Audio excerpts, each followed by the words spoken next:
Olá pessoal, sejam todos muito bem-vindos, muito bem-vindas a mais um grupo de estudos sobre Vivendo com os Mestres do Himalaia, esse livro que tem nos trazido muitos e muitos aprendizados. Hoje nós daremos continuidade e iniciaremos o capítulo 5.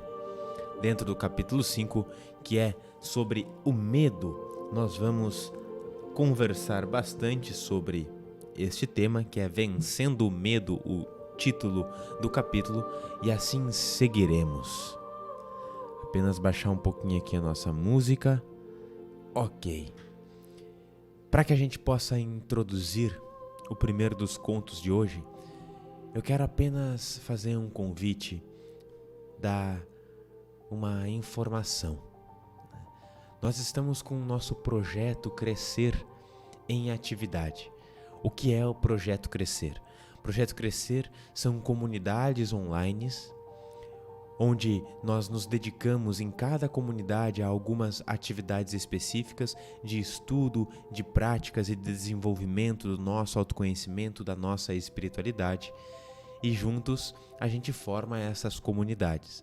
A ideia das comunidades é criarmos primeiro este núcleo online e no futuro, na medida em que nós formos angariando também recursos, a gente vai expandir, sim, para ambientes físicos. O nosso princípio é trabalhar sempre com educação e sustentabilidade. Na parte educacional entra a nossa instrução, conhecimentos, estudos, como por exemplo o que a gente tem feito aqui, no grupo de estudos, além do desenvolvimento das práticas de mobilizações energéticas, práticas de yoga, práticas de meditação e também o nosso convívio, porque dentro do nosso convívio a gente troca muitas experiências, nós geramos vitalidade, geramos energia e damos margem a muitos projetos serem executados.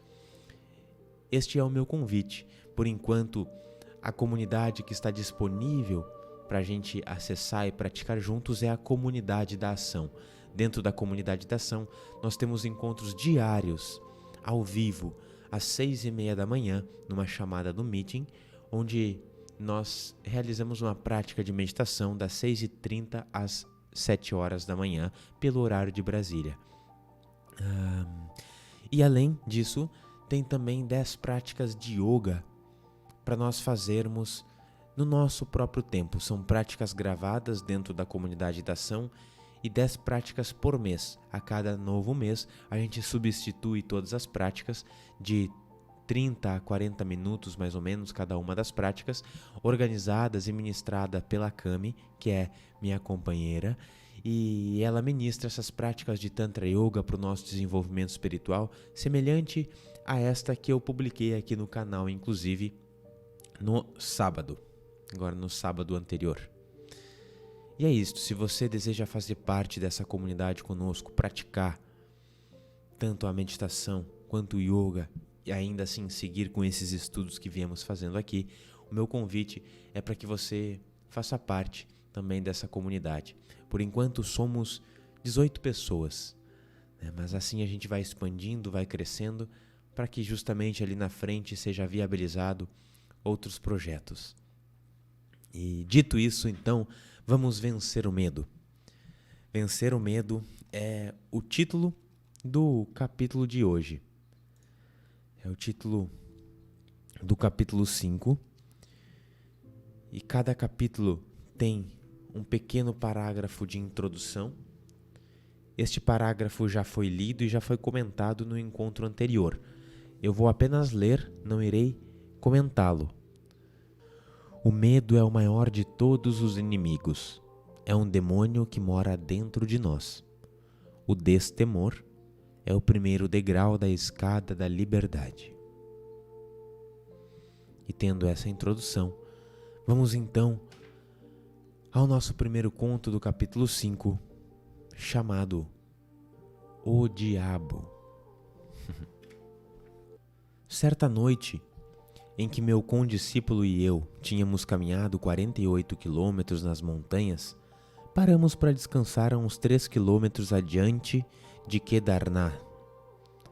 Como estivesse cansadíssimo, logo adormeci. mas meu sono foi agitado por causa de minha extrema fadiga.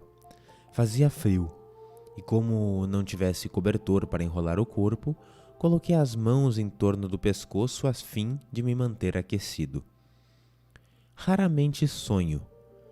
Eu só sonhara umas 3 ou 4 vezes em minha vida, e todos os meus sonhos se haviam realizado. Nessa noite, sonhei que o diabo me apertava a garganta com mãos vigorosas. Tive a impressão de me sufocar. Quando meu condiscípulo percebeu a mudança de ritmo da minha respiração e compreendeu que eu estava experimentando um desconforto muito grande, se aproximou de mim e me acordou. Alguém estava apertando minha garganta, disse eu. E ele me contou que minhas próprias mãos me constrangiam o pescoço. Constringiam. O que chamamos de diabo faz parte de nós. O mito do diabo e do mal nos é imposto pela nossa ignorância. A mente humana é um grande prodígio e um grande mágico. Tanto pode assumir a forma de um demônio quanto de um ser divino a qualquer momento que o desejar. Pode ser um grande inimigo ou um grande amigo nosso, criando o inferno ou o céu para nós. Há inúmeras tendências ocultas na mente inconsciente, que precisam ser desveladas, enfrentadas e transcendidas antes que tensionemos palmilhar o caminho da iluminação. Sonhar é um estado natural da mente, intermediário entre o velar e o dormir. Quando impedimos os sentidos de receber as percepções sensoriais, a mente principia a recordar as lembranças do inconsciente. Todos os desejos ocultos também se encontram no inconsciente, esperando ver-se realizados. Quando os sentidos não estão percebendo os objetos do mundo e a mente consciente está em repouso, começam a apresentar-se as lembranças recordadas e dá-se-lhe o nome de sonhos. Através dos sonhos, podemos analisar um nível da nossa personalidade oculta. Essa análise, por vezes, é útil na cura de certas enfermidades. Com o auxílio da meditação, podemos recordar conscientemente essas lembranças, observá-las, analisá-las, resolvê-las para sempre. Existem vários tipos de sonhos. Além dos nossos sonhos penosos e agradáveis, que de ordinário experimentamos, há outras 2 categorias que precisam ser analisadas. Uma delas é o sonho profético e a outra é o simples pesadelo. Os sonhos proféticos às vezes são orientadores. Os pesadelos são os sinais de intensa agonia criada por frustrações. Esses últimos podem ocorrer quando a pessoa está muito cansada ou tem uma digestão difícil. Meu avô sempre falava, que comer muito à noite era a receita para termos pesadelos. Nunca ouvi ninguém afirmar ter visto um diabo em plena luz do dia. Meu condiscípulo, com a ajuda de um símile, assim me falou. Uma corda no escuro pode ser tomada por uma cobra. Uma miragem à distância pode ser tomada por água. A falta de luz é a causa principal dessa visão. O diabo existe? Se há apenas uma existência onipresente e onisciente, não haverá lugar para a existência do diabo. Os religiosamente enfermos acreditam na existência do diabo, esquecendo a existência de Deus. A mente negativa é o maior demônio que pode residir no interior do ser humano.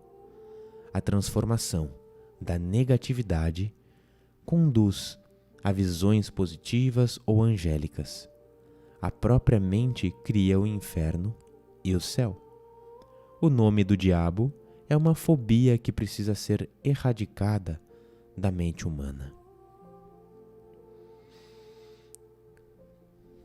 Conto sobre o diabo. E há muitos elementos aqui que nós podemos comentar e trazer mais itens em cima, Esta última frase, este último parágrafo me lembra, pelo menos a quem já acompanhou vai recordar-se, acredito também, da exposição do próprio Carran.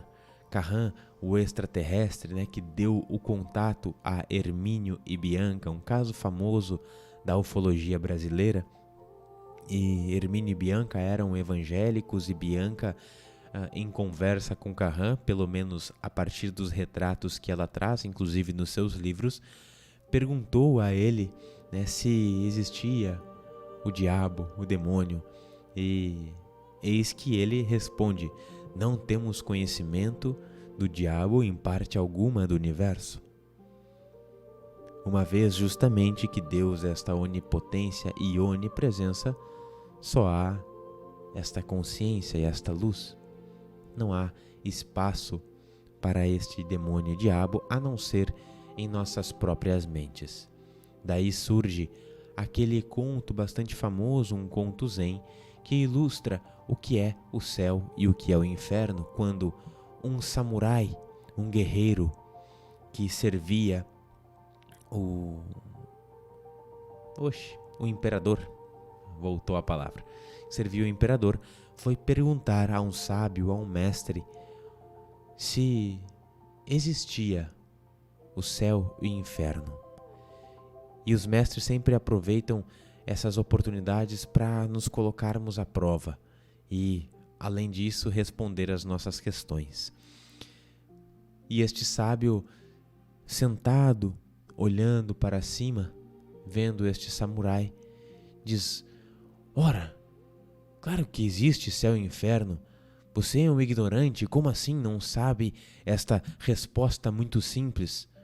Você não deve ser samurai coisíssima nenhuma, né? E o samurai encolera-se de raiva e tira a sua espada e diz: você sabe com quem está falando? E neste momento o mestre diz: este é o inferno. Quando a cólera se abre, quando esses estados internos se abrem, você abre também as portas para o inferno. E então o samurai, percebendo aquela orientação, aquele exemplo do mestre, se curva e agradece a lição, o ensinamento que recebeu. E o mestre então responde que esta, então, é as portas que abrem o céu para o ser humano. Quando nós nos curvamos, quando atuamos com humildade, com tranquilidade no nosso ser. Portanto, os estados mentais que nós trazemos a nós é o que nos conectam a estados psíquicos mais valiosos, mais valorosos, virtuosos, que seria o céu, ou também podem nos conectar à falta de valores, virtudes, que aí se manifestam em nós, as portas desta região mais de ignorância que a gente coloca como sendo o inferno. Tudo depende de nós, tudo depende de quais caminhos e escolhas fizemos. Quando é trazido neste conto também que chegar ao caminho da iluminação se dá por revelar, transformar tudo aquilo que está na nossa mente inconsciente, que precisam ser desveladas, enfrentadas e transcendidas, isso traz também a ideia de uma frase bastante conhecida que atribui-se a Jung, que ele diz que a iluminação não se dá por simplesmente imaginar ou visualizar figuras de luz, figuras de anjos chegando até nós, mestres nos acolhendo, mas sim se dá por nós observarmos e enfrentarmos as nossas próprias sombras. E muitas vezes no nosso inconsciente estão ali arraigadas formas de conduta que são as nossas sombras, hábitos que nos fazem permanecer na ignorância. Então olhar para isso com acolhimento, para que seja enfrentado, compreendido, ou melhor, enfrentado, aceitado, compreendido e transmutado. Este sim é um dos caminhos para trilhar a iluminação. É assim que a gente transforma a nossa vida de fato. A gente precisa transformar aquilo que nos nutre, as nossas raízes, para que a gente consiga também irradiar outras coisas. Se nós nos alimentamos de valores, de hábitos negativos, esses hábitos nos fazem. E assim não é possível avançar. É uma limitação que é necessária ser transcendida. E ainda tem esses elementos dos sonhos, né? Se a gente analisa a partir da observação da natureza, a gente percebe que tudo é símbolo, tudo carrega uma ideia por trás. E há aquela frase também que, sendo tudo símbolo, sábio é quem lê em tudo. E os nossos sonhos, muitas vezes, eles são liberações, projeções do nosso próprio inconsciente, que carregam uma linguagem simbólica. Estando atentos a esse simbolismo, a gente pode ter uma noção maior de quais são as nossas sombras que precisam ser acolhidas, olhadas e transcendidas. É uma excelente forma de autoconhecimento. Claro que tem pessoas que sentem mais afinidade de trilhar esse autoconhecimento a partir dos sonhos. Tem outras pessoas que não tanto. E aquelas que sim sentem-se atraídas por essa forma de autoconhecimento têm inclusive o costume de anotar, os seus sonhos, porque dali surgem muitos insights, muitas percepções sobre si. E curioso ele trazer esses distintos sonhos, os sonhos premonitórios, os sonhos de pesadelos, Tudo isso é as sincronicidades, para utilizarmos o linguajar de Jung que citei agora há pouco, as sincronicidades da vida, visando uma comunicação com o nosso próprio consciente. A vida ela tem esse caráter instrutivo, pedagógico, sempre tem a intenção de nos instruir, de fazer com que a gente cresça. E para isso nos traz elementos para que nós percebamos e possamos superar as nossas mesquinharinhas no nosso dia a dia, nas nossas ações.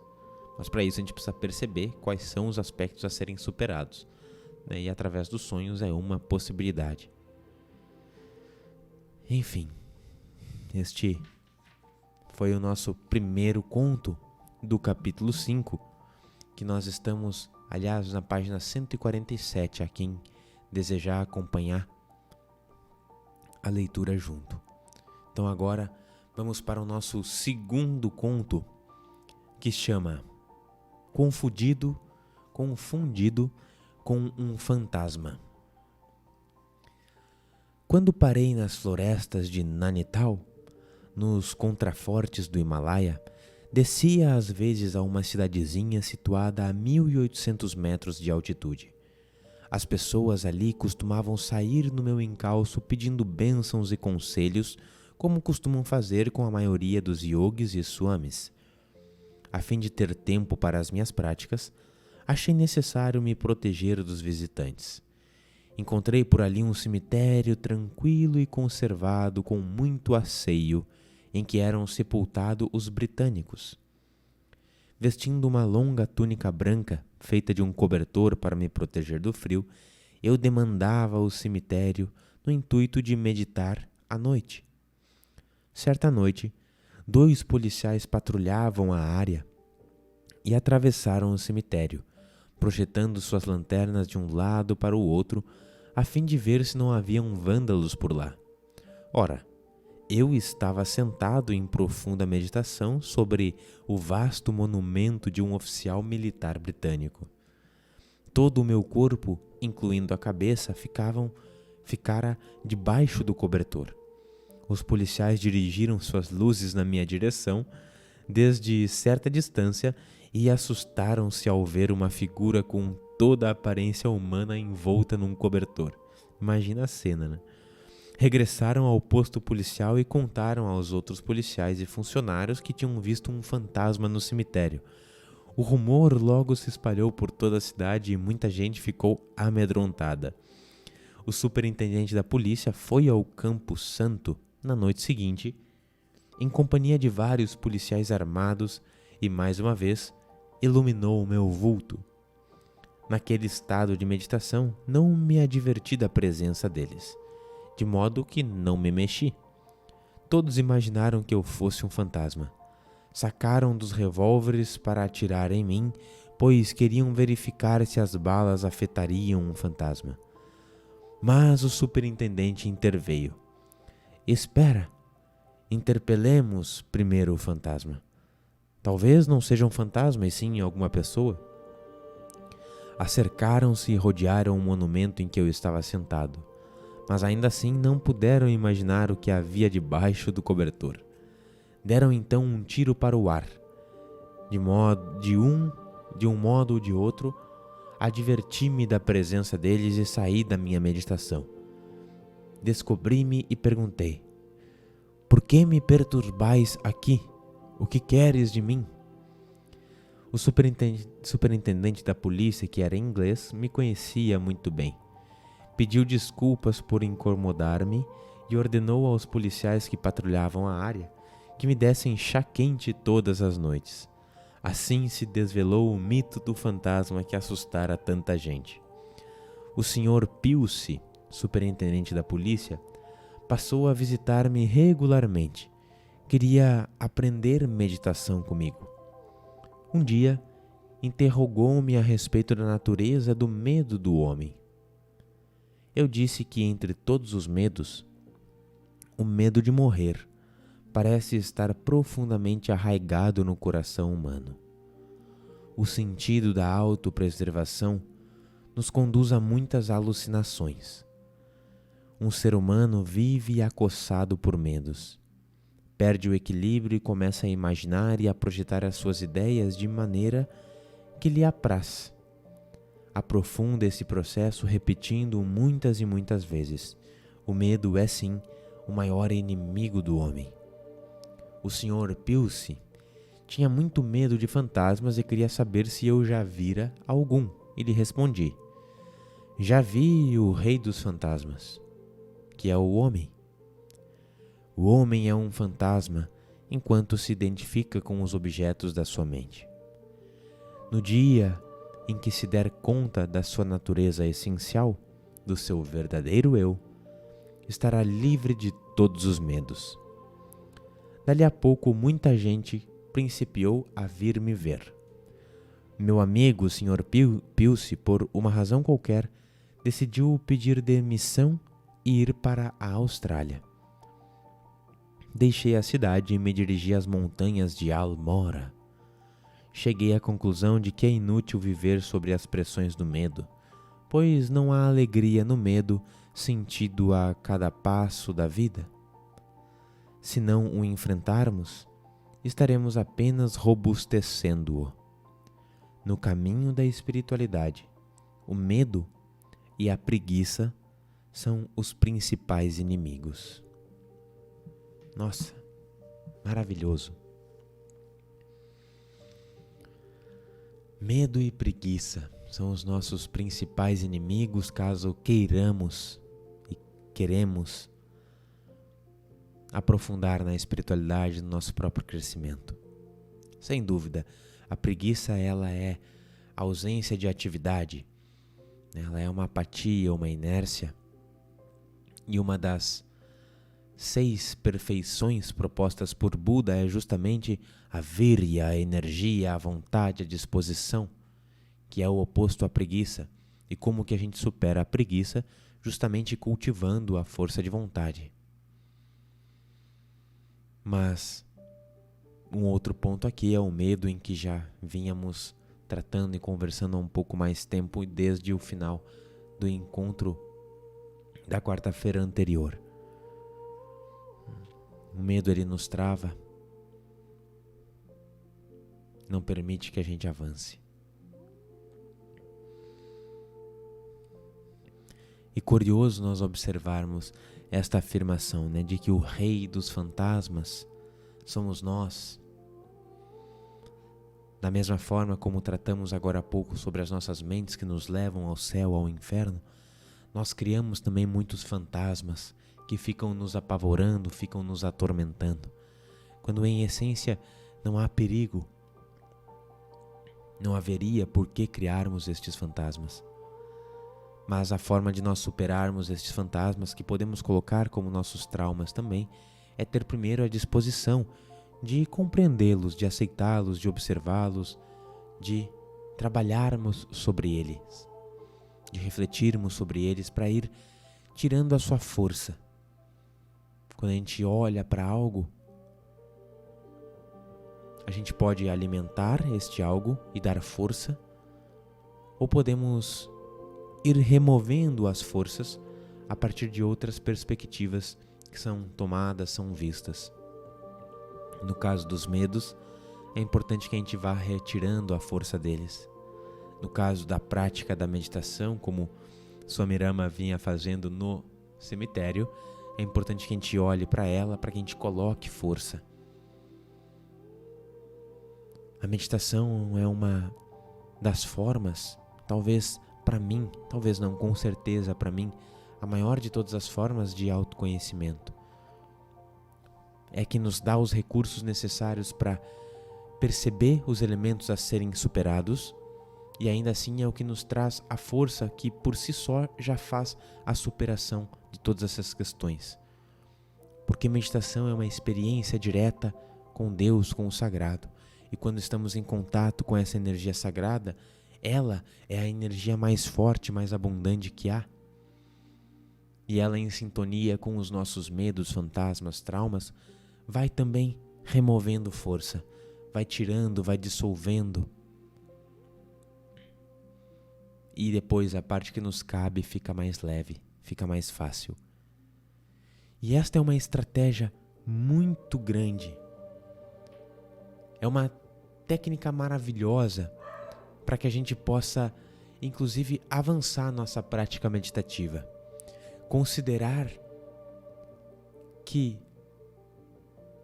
a nossa realidade onírica, ou melhor, que a realidade onírica também se apresenta no externo e muito com relação aos nossos pensamentos. Como assim, Hélio? Bom, muitas pessoas têm dificuldade, de realizar, de aprofundar a sua prática meditativa, porque existem muitos pensamentos e elas se identificam em demasia com esses pensamentos e por isso são levadas, não conseguem permanecer na presença e trilhar o seu caminho de meditação. Mas se nós criarmos essa percepção de que os nossos pensamentos e as coisas que nos cercam, que nos envolvem, que nos acontecem, possuem uma realidade onírica, fica tudo muito mais fácil. Isso é uma estratégia mental e que, em essência, é verdade, que contribui bastante. Quando nós estamos dormindo e estamos sonhando, acontece que nós acordamos, passado um tempo, e percebemos que aquele sonho não era real. Portanto, não há necessidade de nós nos preocuparmos com ele, não há necessidade de darmos tanta força, tanta atenção. Assim é também com os nossos pensamentos durante a meditação. Interpretemos como se eles fossem sonhos. Estou meditando e surge um pensamento. Ora, isso possui uma natureza onírica. Não tem sentido, não é real, não preciso dar-lhe tanta atenção. E, então, retomo a minha atividade, assim como quando eu acordo, eu retomo os meus afazeres do dia, porque o sonho ficou para trás, não é uma verdade. E isso eu posso levar também com relação às situações. Uma vez que este mundo é um mundo de Maya, das realidades aparentes, tudo possui uma natureza também onírica. Caso alguém venha me insultar ou me acontecem coisas que não me são agradáveis, posso também utilizar este método de percepção. Veja essas situações como sendo onirismo. como sendo realidades oníricas, desprovidas de realidade. Isso nos traz uma condição de perpetuar nossa prática, de não nos envolvermos muito com a situação e conseguir continuar, conseguir avançar. Essa é uma estratégia utilizada para que a gente possa avançar nas práticas meditativas. Perceba tudo como uma realidade onírica e que, portanto, é desprovido de materialidade, de realidade, verdade. Assim, as coisas não nos afetam.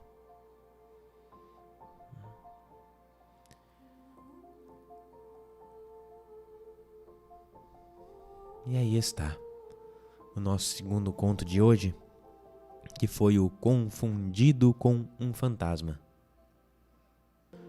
E assim chegamos ao nosso próximo conto, chamado Meu Medo de Cobras. E este é um conto mais extenso, portanto, será, acredito, o nosso último. Meu medo de cobras. Deixai-me falar sobre o meu medo. Quando moço eu era normalmente destemido, atravessava o rio Ganges na maior das cheias e entrava na floresta sem menor medo dos tigres. Mas nunca venci o pavor que as cobras me inspiravam. Tenho tido inúmeros encontros com elas e sempre ocultei meu medo de todos, até de meu mestre. Certa vez, em setembro de 1939, meu mestre e eu descemos para Rishikesh. Estávamos a caminho de Virbhadra e acampamos num lugar onde hoje se ergue o meu ashram. De manhã cedinho, nos banhamos no Ganges e sentamos numa de suas margens para meditar. A esse tempo, eu já me habituara a ficar sentado por 2 ou 3 horas sem interrupção. Era aproximadamente 7h30 quando abri os olhos e vi que estava defronte de uma naja, que tinha a parte inferior do corpo enrolada no chão e a superior erguida, bem no formato da naja clássico, né? Imagina. Muito quieta, a pouco mais de meio metro de distância, olhava para mim. Fiquei aterrado e imediatamente tornei a fechar os olhos. Eu não sabia o que fazer. Passado alguns segundos, quando voltei a abri-los e descobri que ela não se movera, dei um salto rápido e saí correndo. Depois de correr alguns metros, olhei para trás e vi que a java começava a arrastar-se na direção do mato. Voltei para junto de meu amo e expliquei o que acontecera. Ele sorriu e me disse que era natural para qualquer criatura viva ficar num estado de meditação perto de alguém imerso em meditação profunda. Ele havia atraído a própria cobra pelo seu estado meditativo. De outra feita, depois de passar muitas espécies de treinamento, tive uma segunda experiência assustadora com serpentes. Eu havia sido solicitado a ir para o sul da Índia, região considerada o lar da cultura indiana, e numa noite fria e chuvosa me dirigi a um templo a fim de pedir abrigo. A princípio me perguntaram: "Se és um Swami, por que precisas de abrigo?" Ao depois, todavia, uma senhora veio ao templo e me disse: "Venha comigo, eu te darei abrigo." A mulher me levou ao interior de uma chouçazinha de sapé de 5,5 metros quadrado e me disse para ficar ali. Em seguida saiu. Eu só tinha uma pele de veado para me sentar, um chale e uma tanga. Não havia luz na choça, mas graças à claridade que passava pela entrada eu conseguia enxergar um pouco. Após alguns minutos vi uma naja rastejando à minha frente e logo outra a meu lado. Pouco depois me dei conta da presença de várias najas no interior da choça. Compreendi que me achava num templo de cobras. Era uma situação muito perigosa e eu estava com medo. A mulher queria verificar se eu era ou não um autêntico Swami. e na verdade eu estava justamente aprendendo a ser um Swami. Fiquei apavorado, mas pensei: se fugir à noite, para onde irei? E se sair daqui, essa mulher nunca mais dará esmola a Swamis no futuro? Diante disso, me decidi: ficarei. Se eu morrer, pelo menos não se poderá dizer que falharam os princípios da renúncia. Em seguida, refleti. A mulher não parece ser iluminada e, no entanto, entra nesta choça? Ora, assim sendo, por que não posso ficar aqui sem sofrer dano algum? Lembrando-me das palavras do meu mestre, eu disse entre mim: se eu permanecer imóvel, que me farão as najas? Não tenho nada que elas queiram. Então fiquei lá, a noite inteira vigiando, e a única coisa que perdi foi a meditação. Eu só conseguia meditar sobre najas. A despeito das duas experiências, contudo, meu medo de cobras perdurou. Como um jovem Swami, muita gente, incluindo altos funcionários do governo, vinham me procurar, inclinavam-se diante de mim e eu os abençoava. Dentro de mim, porém, havia um medo obsessivo pelas serpentes. Eu ensinava os sutras de Brahma, a filosofia do destemor aos meus alunos, mas o medo estava lá, no meu íntimo. Fiz quanto pude para afastá-lo, intelectualizando-o, mas quanto mais eu tentava, mais forte ele ficava. Ficou tão forte que começou a criar problemas. A qualquer ruído súbito, a ideia de cobras me entrava na mente.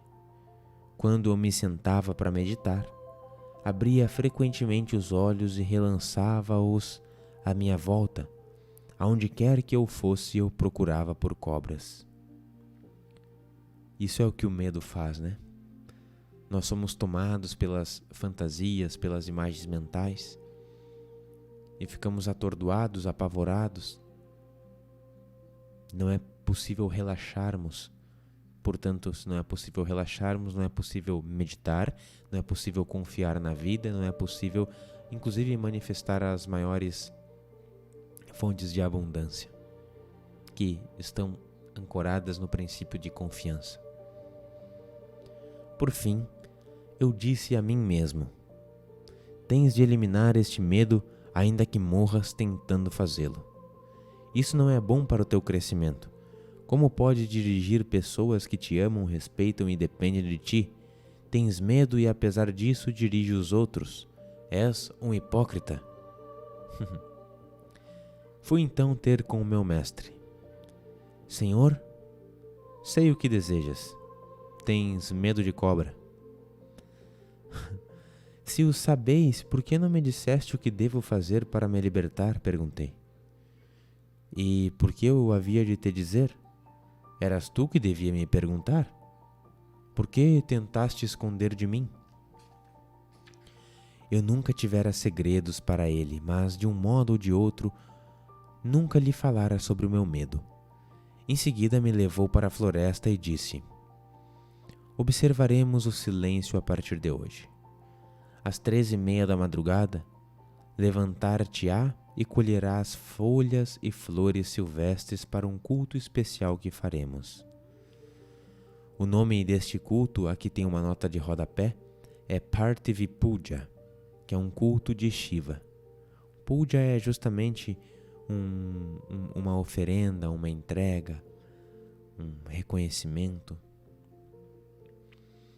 E muito bem, seguindo. Na manhã seguinte encontrei um montão de folhas. No momento em que peguei o montão no escuro, percebi que havia uma naja dentro dele. Ela estava na minha mão e não havia escapar. Eu não sabia o que fazer.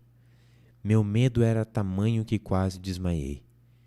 Minhas mãos não paravam quietas. Meu mestre estava lá e me disse: traz-a para mim. Eu tremia da cabeça aos pés e ele afirmou: ela não irá te picar. Não obstante, o medo inconsciente jorrou. Disse minha mente: é a morte que está segurando na minha mão. Eu acreditava em meu mestre, mas o medo era mais forte do que a crença. Por que não amas a cobra? Perguntou ele. Amar? Como se pode amar alguma coisa quando se está sob um influxo do medo? Esta situação é familiar no mundo. Se tiveres medo de uma pessoa, não poderás amá-la. Terás inconscientemente medo dela o tempo todo. A causa do medo agiganta-se no inconsciente. Disse então meu mestre: Vê, é uma criatura tão bela. Anda por toda parte, mas estás limpa e asseada. Tu não permaneces limpo. Precisa tomar banho todos os dias. A cobra é a criatura mais limpa do mundo. É limpa, mas perigosa, revidei eu. O homem é menos asseado e mais venenoso do que a cobra. É capaz de matar e ferir outros. Todos os dias projeta veneno em forma de cólera e outras emoções negativas sobre aqueles com os quais convive. A cobra não faz isso. Só pica em defesa própria. E prossegui volvido um instante. Quando estás profundamente adormecido, o teu dedo pinica teus olhos? Teus dentes mordem a tua língua? Há uma compreensão de que todos os teus membros pertencem a um corpo. No dia em que tivermos a compreensão semelhante de que todas as criaturas são uma só, não teremos medo de nenhuma. Continuei a segurar a cobra enquanto ele falava e aos poucos meu medo foi se aquietando. Entrei a pensar: se eu não matar cobras, por que uma cobra haverá de me matar? As cobras não picam senão ninguém sem razão. Por que haveriam de me ferir? Não sou ninguém especial. E pouco a pouco, minha mente começou a funcionar de maneira normal. Depois dessa experiência, não tive mais medo de cobras. Os animais são instintivamente muito sensíveis e tão receptivos ao ódio quanto ao amor. Quando não temos intenção de feri-los, tornam-se passivos e amistosos. Até animais selvagens gostariam de associar-se com os seres humanos. Nos vales do Himalaia, observei essa tendência por vários anos. Os animais se aproximavam das aldeias à noite e regressavam à floresta na manhã cedinho. Parecem querer estar perto dos homens, mas temem a natureza violenta dos humanos. Com todo o seu egoísmo, seus apegos e seu ódio, o ser humano perde contato com a natureza essencial e assusta os animais, que então atacam num movimento de autodefesa. Se aprender a comportar-se delicadamente com animais, a pessoa não será atacada. Lembro-me a miúde do modo como que Valmiki é um sábio indiano que inclusive escreveu vários e vários épicos indianos. Mas lembro então a miúde do modo como Valmiki, São Francisco e Buda amavam os animais e procuro seguir-lhes o exemplo. O medo dá origem à insegurança, que gera o desequilíbrio na mente e influi no comportamento da pessoa. Uma fobia controla a vida humana e finalmente leva a pessoa a um asilo de doidos. É verdade que o medo cria o perigo e os seres humanos precisam proteger-se do perigo que eles mesmos criaram. Mais cedo ou mais tarde, todos os nossos sonhos se materializam. Na realidade, portanto, é o medo que atrai o perigo, embora acostumemos pensar que o perigo acarreta o medo. O medo é a maior doença que deriva da nossa imaginação. Tenho visto que todos os medos e toda a confusão necessitam apenas encontrar alguma experiência prática para poderem ser facilmente superados. Os 10 primeiros compromissos do Yoga Sutras são requisitos preliminares para alcançar o Samadhi. E o primeiro é ahimsa. Ahimsa quer dizer não matar, não fazer mal, não ferir. Tornando-se egoístas e egotistas, os seres humanos tornam-se insensíveis e perdem o poder instintual. O instinto é um grande poder e, adequadamente usado, nos ajuda a seguir o nobre caminho de não violência. Em todos os meus anos de peregrinação pelas montanhas e florestas da Índia, eu nunca soube que um sadhu, um swami ou um yogi tivessem sido algum dia atacado por um animal selvagem. Essa gente não se protege dos animais ou das calamidades naturais como avalanches. É a força interior que nos torna destemidos, e são os destemidos que transpõem a consciência individual e passam a ser um com a consciência universal. Quem pode matar quem? Pois Atman, o eu superior, o eu interior, é eterno, conquanto o corpo, que mais cedo ou mais tarde regressa ao pó. Essa vigorosa fé deleita os sábios de diferentes ordens no regaço do Himalaia.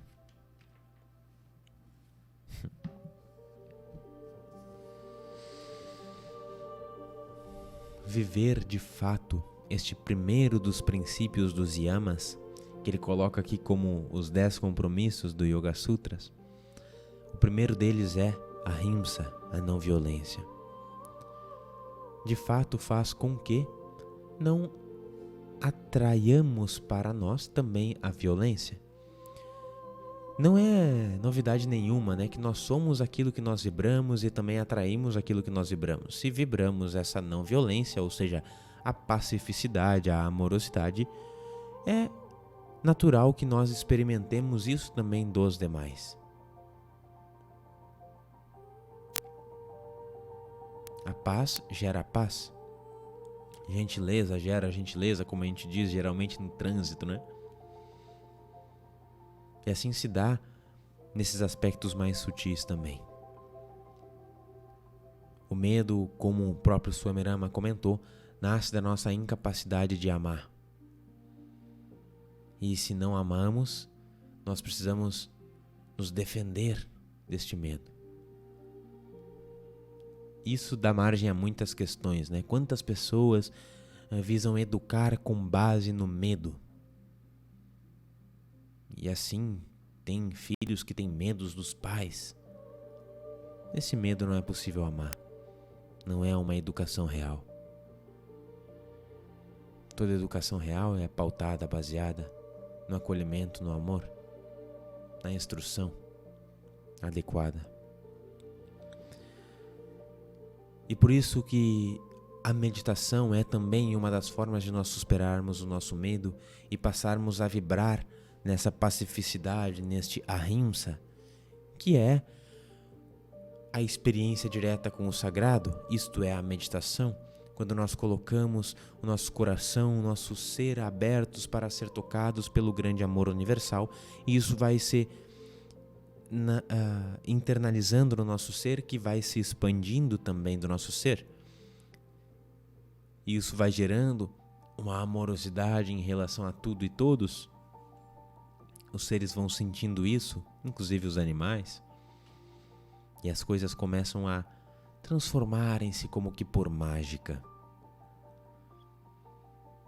É muito lindo isto. Claro que daqui surgem também todos os princípios com relação à alimentação, né? O budismo, o yoga, são vegetarianos. Lembrando aqui que vegetariano é a mesma alimentação que a vegana. Come-se vegetais, come-se legumes, come grãos, verduras, raízes. Não há uma energia colocada em ferir a realidade do outro para que eu sustente a minha realidade e o meu próprio corpo. Isso também vai se internalizando e eu vou irradiando tudo isso. E assim todos aqueles ao meu redor, sentem essa vibração, essa energia, porque nós somos muito mais intuitivos do que nós pensamos que somos. E os animais muito mais. Há uma passagem, inclusive, do livro Vivendo com os Mestres do Himalaia, do Autobiografia de um Yogi, em que Yogananda está pretendendo meditar ao lado do seu mestre Shri Yukteswar. E há muitos mosquitos e Yogananda não consegue meditar, mas o mestre dele estava meditando tranquilamente e ele pergunta: como faz para meditar com todos esses animais me picando? E ora, um animal não pica e não machuca a si mesmo. Torne-se atinja essa realidade una, que você estará livre, não haverá conflito. Da mesma forma como ele coloca aqui, Swamirama, que todas as partes do nosso corpo pertencem a um mesmo corpo e não se autoflagelam. E a meditação é a porta para que a gente vá criando isso, além de, claro, alguns hábitos, algumas condutas. Como, por exemplo, essa orientação de alimentação que se encontra dentro dessas tradições aos quais nós estamos traçando aqui. Mas, claro, é importante também ter essa compreensão mental. Tem pessoas que, por questões fisiológicas, abstêm-se de comer carne, mas ainda assim não tem essa noção de consciência por trás, de não estou fazendo isso por não agredir outras vidas. Estou fazendo isso porque o meu corpo não aceita e às vezes fica até em conflito com isso. Neste caso, acredito que não funcione muito o princípio da rinça e da vibração da violência, porque não parte de uma intenção real, íntima, e sim por uma imposição da própria natureza. Essa motivação ela tem que vir de dentro, como todas as transformações reais precisam vir de dentro do coração, da nossa própria consciência, serem elaboradas e depois serem empreendidas. Assim as transformações elas são reais. E bem, estes foram os nossos 3 contos de hoje. E no próximo nós continuamos com o conto Na Caverna de um Tigre, que evoca bastante medo também. Imagina encontrar um tigre dentro de uma caverna. Muito bem, pessoal. Muito obrigado pelas vossas companhias até este momento. Fica aqui a recomendação de, caso você não seja inscrito no canal, que se inscreva para continuar acompanhando não só os nossos estudos, mas também os nossos outros vídeos. E como disse no início, fica a recomendação para que você possa fazer parte, caso queira aprofundar suas práticas, caso queira desenvolver-se também através da meditação, das práticas do yoga e outros tantos estudos que nós faremos, para que façam parte da nossa comunidade, do nosso projeto Crescer, que o link para conhecer mais, para participar, inclusive está aqui na descrição do vídeo. Ou ainda, se não querem participar, mas querem apenas contribuir, querem apenas auxiliar esses projetos para que tenham condições de serem empreendidos fisicamente num futuro próximo e breve. Agradeço muito as suas companhias. Nós nos vemos nos próximos. Um grande abraço, fiquem na paz, um big beijo e até mais.